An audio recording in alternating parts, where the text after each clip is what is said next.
encore plus virulente que la première. Retour en France, on en sait plus sur l'agression du chauffeur de bus de Bayonne samedi. L'homme roué de coups est aujourd'hui en état de mort cérébrale. 4 suspects sont en garde à vue. On retrouve sur place Laszlo Gelabert en direct de Bayonne. Le procureur a donné une conférence de presse à 18h. Que sait-on des agresseurs présumés, Laszlo ? Bonsoir Anne-Sophie. Eh bien, il y a bien 4 agresseurs présumés. Parmi eux, 2 sont âgés de 22 et 23 ans. Ce sont eux qui ont porté des coups de poing et de pied au chauffeur de trambus de Bayonne, Philippe Monguillot, 59 ans, qui leur demandait tout simplement de mettre un masque lors d'un contrôle. Ce soir, en conférence de presse, le procureur de la République de Bayonne, Jérôme Barrier, a qualifié cet acte de violence extrême. Il annonce également l'ouverture d'une information judiciaire en vue d'une mise en examen pour les 4 suspects. 2 pour tentative d'homicide volontaire et 2 pour notamment non-assistance à personne en danger. Il requiert également une mise en détention provisoire. Enfin, parmi les individus, 4 étaient notamment connus des services de police. Merci Laszlo. Fin du suspense, les résultats du bac sont tombés aujourd'hui et on a atteint un niveau de réussite historique, 91,5% de reçus, c'est plus de 13 points de plus que l'an dernier. Et avant le rattrapage, rappelons que les notes viennent du contrôle continu, les épreuves ont été annulées. Certains bacheliers vont intégrer des écoles dont les frais de scolarité dépassent parfois les 10 000 €, une très grosse somme que des parents voudraient voir baisser dans la mesure où une grande partie des cours devrait se faire par visioconférence à la rentrée. Valérie Heurtel, Élodie Delevoye avec notre bureau de Marseille. Ils ont misé leur avenir sur des grandes écoles et accepté d'en payer le prix fort. 11 000 € par an en moyenne pour une école de commerce. Des écoles d'ingénieurs entre 10 et 12 000 €. Mais avec le Covid, pour certains, la facture a un goût amer. 3 mois de cours en présentiel perdus. Étudiant à Sciences Po, Guillaume Pantanella trouve qu'il n'en a pas eu pour son argent. C'est l'exemple d'un cours de maths qui nous était envoyé sous forme de PDF. Pour étudier à Sciences Po, il débourse 8 000 € par an. Et cette année, il s'estime un peu floué. C'est vrai que perdre la moitié d'un semestre, ça a été assez perturbant. Et au niveau des frais de scolarité, on n'a pas, on n'a pas profité de toutes les prestations que Sciences Po peut fournir habituellement. D'autant qu'à la rentrée, l'école annonce que seuls 10% des cours auront lieu en présentiel. Pour certains syndicats, une ristourne serait d'autant plus justifiée que le Covid a aussi frappé les familles au portefeuille. Il y a des étudiants dont les parents sont au chômage partiel, qui peut-être seront au chômage pour une durée indéterminée, et des étudiants qui ont du mal à trouver des jobs d'été, qui ont du mal à trouver des stages et les indemnités qui vont avec. Dans plusieurs établissements, des pétitions circulent pour réclamer un remboursement partiel des frais de scolarité. Pour cette avocate qui défend des familles d'étudiants, la demande est légitime. C'est un contrat avec un professionnel et les étudiants sont des particuliers consommateurs. Et donc il est normal, si le contrat n'a pas été exécuté en totalité, de demander un remboursement partiel à hauteur des cours qui n'ont pas été assurés. Contactés, Sciences Po, comme d'autres écoles, n'ont pas souhaité s'exprimer. Au municipal, les électeurs ont bien souvent privilégié les maires sortants, même quand ceux-ci n'avaient pas forcément brillé. Ainsi, dans 212 communes dont la gestion a été épinglée par les chambres régionales de la Cour des comptes, près de 80% des maires ont été réélus. À Sanary-sur-Mer, dans le Var, le sortant a été reconduit malgré un procès pour détournement de fonds publics. L'œil du 20h est signé Ambroise Boulez et Pierre-Jean Perrin. Quand la Cour des comptes tense une commune pour mauvaise gestion financière, est-ce forcément une mauvaise nouvelle pour le maire ? Aux dernières élections municipales, selon nos calculs, près de 8 maires épinglés sur 10 ont été réélus, parfois dès le premier tour.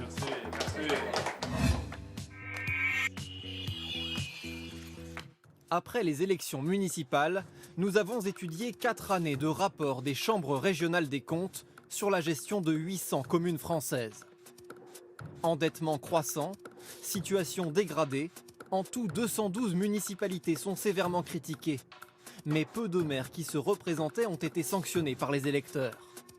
En rouge, ceux qui ont été battus au municipal. En vert, 78% de maires épinglés qui viennent d'être réélus.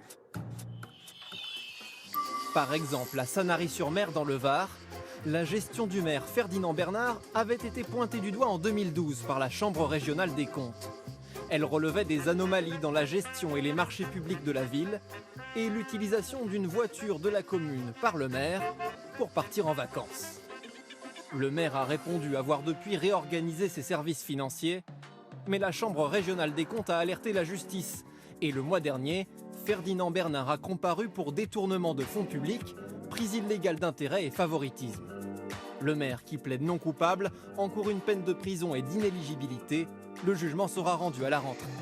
En attendant, cela n'a pas empêché le maire de se faire réélire pour un 6e mandat avec plus de 68% des voix dès le premier tour. Nous, on est contents parce qu'il fait que de belles choses dans notre ville. Et on vote pour lui. Quand la ville est agréable à vivre, on ferme un petit peu les yeux. Sincèrement, j'aime beaucoup le maire. Maintenant, si vraiment c'est vrai, que la justice fasse son rôle. C'est pas à nous à décider. Cet ancien opposant au maire a décidé d'arrêter la politique l'an dernier. Il est déçu que ses concitoyens se soucient peu des critiques de la Chambre régionale des comptes. Je ne comprends pas que les électeurs n'aient pas ce réflexe de dire « halte là ».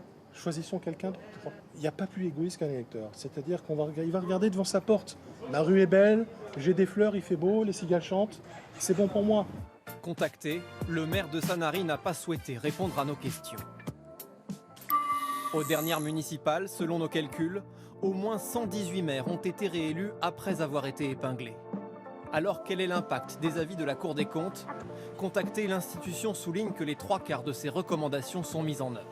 Il s'agit de recommandations et non d'injonctions, puisque les travaux des juridictions financières ne sont pas contraignants. C'est aux citoyens et aux électeurs qu'il appartient de décider de la manière d'en tenir compte au moment de leur vote. En décembre, sur proposition du Premier ministre, l'un des maires épinglés pour sa gestion a lui-même été promu magistrat à la Cour des comptes. À lui désormais de traquer les mauvais gestionnaires. C'est une rencontre qui tient quasiment du miracle. Un garde du parc national de Niokolo-Koba au Sénégal a aperçu il y a quelques mois un éléphant. Les pachydermes avaient totalement disparu du parc depuis au moins 10 ans, victimes du braconnage. Une brigade se consacre désormais à leur observation et à leur protection. Ils sauvent la planète. C'est un reportage de Marc de Chalvron et Marianne Getty.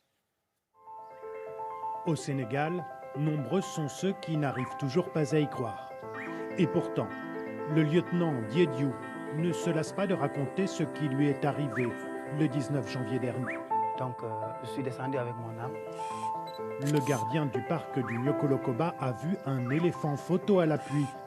Un animal que plus personne n'avait vu au Sénégal depuis au moins 10 ans. J'ai jamais vu un animal comme ça, jamais. C'était trop énorme. Et j'ai dit, mais c'est ça l'éléphant. Ça fait plaisir, je te jure.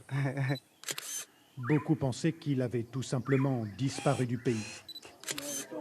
Alors le vieux garde Sadiakou est rassuré, lui qui est né dans le parc, entouré de pachydermes. Même dans le village environnant du parc, les éléphants gâtaient les champs, je voyais des troupeaux. Une forêt sans éléphants.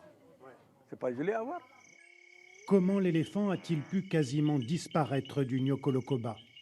Et comment ceux qui restaient encore dans le parc ont-ils pu se cacher tant d'années sans être vus?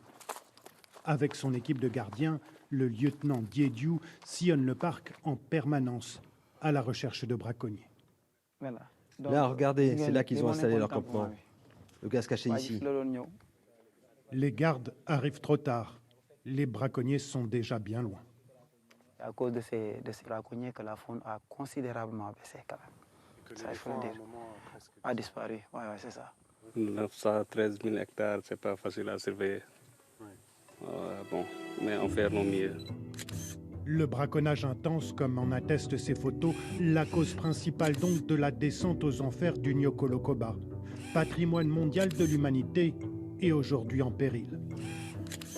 Grand comme certains départements français, si difficile à contrôler, il y a 3 ans, une association a décidé de financer cette brigade à temps plein pour lutter contre le fléau, mais également pour tenter d'évaluer la faune encore présente. Cette caméra sert à photographier tous les animaux qui vont venir fréquenter la mare. Une 60aine de ces caméras a été fournie. Et très vite, elles permettent de saisir la diversité cachée du Niokolo-Koba. Les animaux sont peu nombreux, mais ils sont là. Comme cette hyène à l'affût. Et à la nuit tombée, la tournée des lions. Et même il y a 2 ans, une première image de l'éléphant capturée par l'appareil. Et pourtant, quand le chef du projet patrouille avec la brigade, il a bien du mal à constater cette réalité. Les rares animaux qui osent se montrer ont tendance à fuir le plus loin possible.